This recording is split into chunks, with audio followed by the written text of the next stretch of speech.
Welcome back and thanks for staying with us. In this evening's edition of The Health Report, Jamaica Pullen looks at rheumatoid arthritis.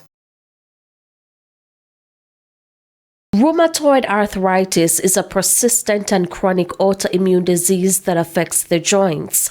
It occurs in the joints on both sides of one's body, which makes it different from other types of arthritis.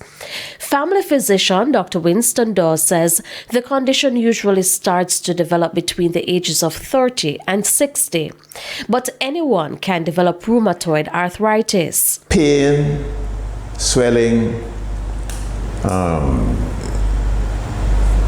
and then resulting from the pain and swelling, people will feel ill.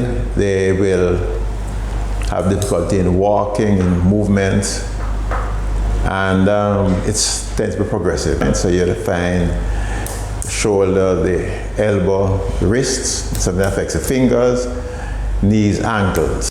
The exact cause of rheumatoid arthritis is not known, but risk factors include smoking, obesity, and exposure to air pollution.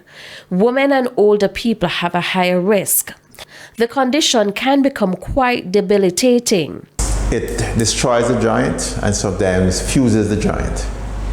Plus, with the pain and the being bedridden, the complication of staying bedridden, bed sores, and they feel ill. And then this medication, traditional medication, suppresses the immune system, so they're more likely to get infections. Treatment options include lifestyle changes, physical therapy, occupational therapy, nutritional therapy, medication, and surgery. Sometimes warm compresses, paracetamol, and getting exercises to try and keep the muscles strong so as to take the pressure off of the joint. But if it really is bad, then you should be seeing a doctor. Dr. Dawes says starting treatment early can significantly improve the outcome. With your health report, I'm Jamaica Pullen wishing you good health.